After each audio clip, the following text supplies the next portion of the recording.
Donald Trump's attempts to cover up his relationship with Jeffrey Epstein aren't anything new. This has been going on for decades now. Donald Trump has wanted to distract or create distance between himself and his relationship with Epstein. And he didn't just do it as a private citizen. This cover-up was happening in his first administration. And it was so blatant and so criminal very clearly that Jeffrey Epstein's own brother is now accusing Donald Trump of essentially interfering with elections over his involvement with Epstein in a bombshell that we are going to get into. But before we do, if I could quickly ask you to leave a like on this video, and if you haven't already and you enjoy our channel, to hit that subscribe button because it goes a long way in supporting the work that we're doing. Now, before we can get into that bombshell dropped by Jeffrey Epstein's brother, we have to start with the context. Donald Trump's cover-up beginning in his first administration.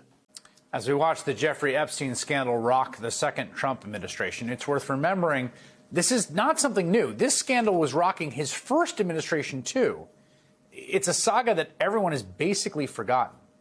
It revolves around Alex Acosta. That was Trump's pick to be his first Secretary of Labor. It was a little strange at the time because Acosta had limited experience on labor issues. But back in 2005, Acosta had been the U.S. Attorney for the Southern District of Florida. It's a big, important job. And on his watch, the FBI prepared a 53-page federal indictment charging Jeffrey Epstein for sex crimes that could have put him in jail for life.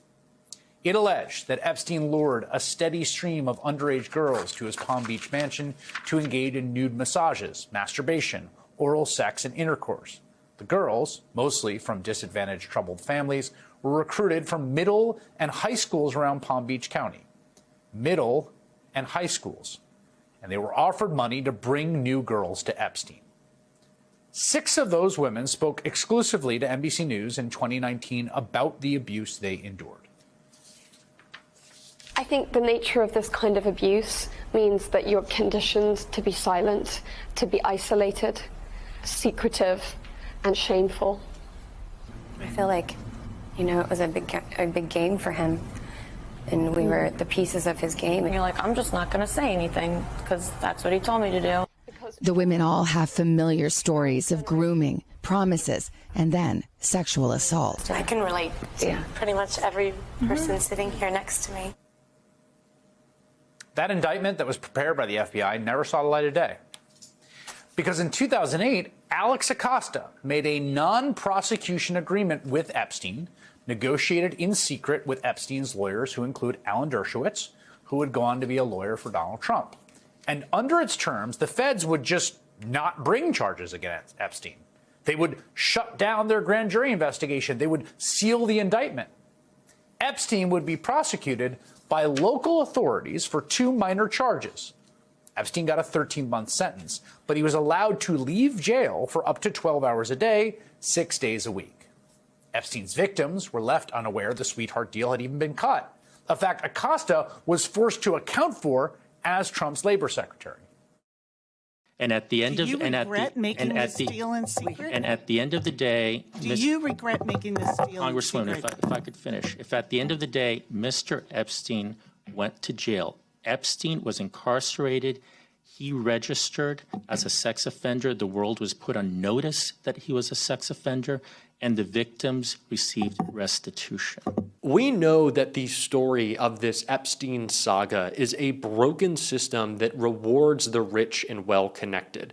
That is what we saw in Jeffrey Epstein's first criminal case. That is what we saw under Donald Trump again and again and again, that his buddies would get off. He would protect powerful people who would serve his interests. He would elevate them in his administration, and then he would deny it if anyone brought it to him. That is what Donald Trump attempted to do at all costs. And of course, we see it very clearly as this version, this piece of the Epstein saga unfolds.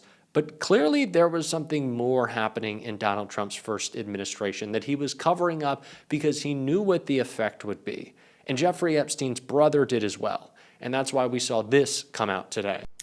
Well, let me just set the record straight. I know what he said that Epstein told him when he was in prison, but Epstein told his own brother, and his brother has been public about this, that he told him that if the public knew everything that he knew about Trump, they would have to cancel the election. And that's his brother's words, not mine.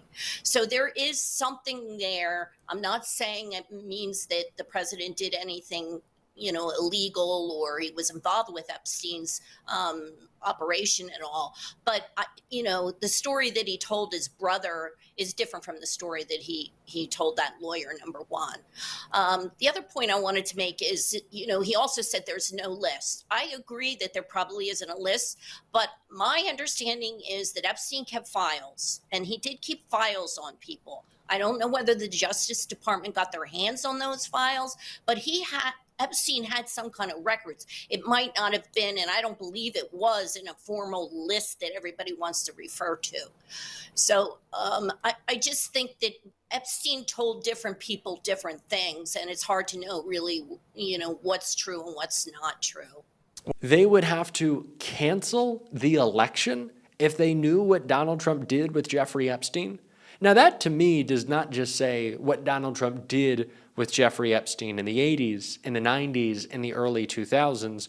What was Donald Trump doing to protect himself from questions about Jeffrey Epstein, to protect himself from potential investigations, to protect himself from anything coming out? I don't know how the right has adopted the Epstein conspiracy as something that they get to push. It's not a conspiracy at all. This was a criminal. This was an evil man. Now, of course, the conspiracy is around what happened while he was in prison. But he was in prison in 2019. He died in 2019 when Donald Trump was president and Bill Barr, who had connections to Epstein, was the attorney general. So shouldn't the questions be about Trump and what a man who would do anything to keep power did to make sure no new damning revelations came out? We already know that Trump was considering pardoning Ghislaine Maxwell, an unthinkable step. What could he have done to Epstein? What could that have meant for the election? Does it go farther than just lying about a letter and suing Rupert Murdoch? I don't know.